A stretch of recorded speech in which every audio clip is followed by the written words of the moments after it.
अरे वाह केते सुंदर पत्थरटी मु ए पत्थर नहीं एबे घर को जीबी आउ से पत्थर रे गोटे सुंदर मूर्ति तैयारी करीबी। से चढ़ेई गोटे मूर्तिकार थिला। से पत्थर रे सुंदर सुंदर मूर्ति तैयारी करि पारुथिला। मूर्तिकार चढ़ेई से पत्थर नहीं घर को गला। आउ गोटे हातुड़ी रे जेमिति से पत्थर को भांगिला पत्थर भितरु गोटे जादूगर पक्षी बाहरी आसिला। हा हा हा मु एबे मुक्त अनेक दिनरु मु ए पत्थर रे बंदी हेइथिली। तो तुमे किए? मु गोटे जादूगर गोटे परी मते ई पत्थर रे बंदी करी देइथिला। मु एबे मुक्त मु एबे समस्तंकु मो परी पत्थर करी देबी। ए मु कोन करी देली ए जादूगर मोर किछि क्षति करिया पूर्वरु मु शीघ्र एठु पळाए। से चढ़ेई सेठारु पळेबा आगरु ही जादूगर ताको मूर्ति करदेला। ए जंगल रे मु समस्तंकु पत्थर करी देबी तापरे मु ए जंगल राजा हेबी। एमिति चिंता करी जादूगर जंगल भितर को गला। सेई जंगल रे एक छोट घरे दुई भाई भौणी रहुथिले। सेमानक बापा माँ दुनिया रे नथिले। सेमाने निज छोट जमी रे विभिन्न प्रकारर पनीपरिबा चाष करथिले। गोटे दिन बड़ भौणी परिबा धरी बाजार को जाइथिला बिक्री करिया पई। सेही समय जादूगर जंगल भितर थिबा सब चढ़ई को पत्थर करि चलथिला।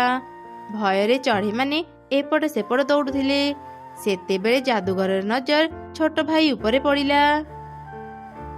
अरे लागुची ए घरे किसी चढ़ई रहउचंती मु एमानंकु भी पत्थर करी देबी।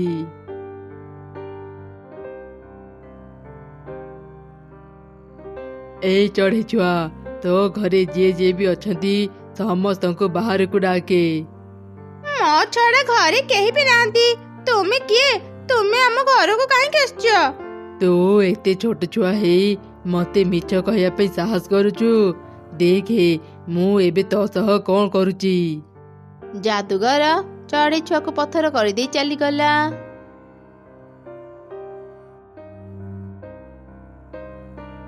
आओ 2 दिन पर राखी पूर्णिमा। ए राखी बहुत सुंदर हिची। एथर राखी पूर्णिमा रे मो भाई हाथ रे मुए राखी बांधीबी। एमिति से भौणी चढ़ई खुशी रे राखी किनी घर को फेरिला। हेले ता भाई रो अवस्था देखी से मन दुख रे कांदिला। अरे भाई ये सब तो सह कोन हेई गला? तू किछि कथा कहनु काहे की? मु एबे कोन करिबी? अरे माँ कुनी एठी बेसी समय रहनी। जादूगर केतेबेले भी एठाको चली आसीबो। से समस्तंको पत्थर करि सारिलाणी। मो सांगरे आसे हम एक सुरक्षित जगह रे लुचि जिबा। नहीं मो भाई को छाड़ी कुआडी भी जीबिनी। से जादूगर किए? से काहे के समस्तंको पत्थर करूची? तू जीत करनी। तू भी जदी पत्थर हेई जीवो तो भाई को ए विपदरु केमिति रक्षा करिबु? मो सांगरे आसे हमें पाख जंगल को जिबा। सेठी जणे बुढ़ी मा रुहंती। तांको पाखरे जादू शक्ति अछि। से हमको निश्चय साहाय्य करिबे। एमिति सोनी चढ़ई छुआ ता सांगरे जिबाको राजी हेई गला। तापरे सेमाने बुढ़ी चढ़ई पाखो गले आउ ताको सब घटना कहिले।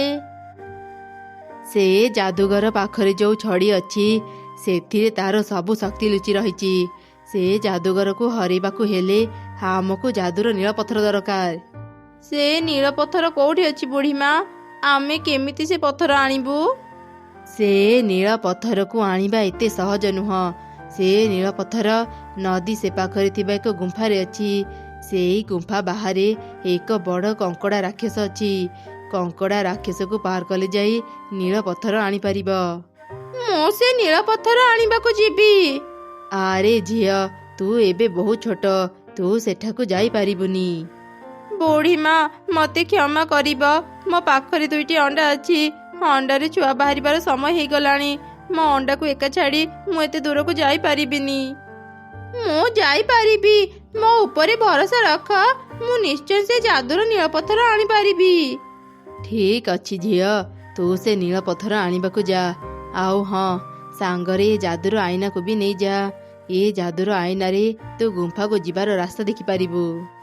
ठीक अछि बुढ़ी माँ। एमिति से चढ़ई छुआ आईना धरी नील पत्थर को खोजिबा पई गला। बहुत कष्ट रे से नदी पार हेला। आईना रे रास्ता देखी देखी से गुंफा पाखरे पहुंचिला। ଏ କଣ ଏତେ ବଡ଼ କଙ୍କଡ଼ା? ମୁଁ ଆଗରୁ ଏମିତି କଙ୍କଡ଼ା ଦେଖିନଥିଲି।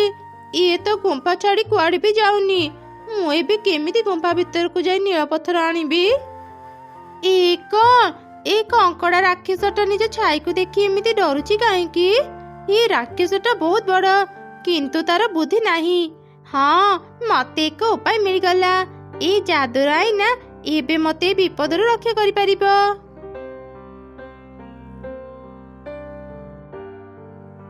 ଏ କଙ୍କଡ଼ା ରହିଯା, ତୁ ମୋର କିଛି କ୍ଷତି କରିପାରିବୁନି।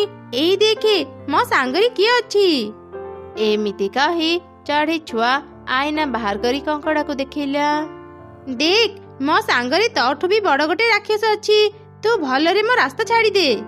କଙ୍କଡ଼ା ରାକ୍ଷସ ନିଜକୁ ଆଇନାରେ ଦେଖି ଭାବିଲା ଆଉ ଏକ ବଡ଼ ରାକ୍ଷସ ତାକୁ ଆକ୍ରମଣ କରିବାକୁ ଆସିଛି।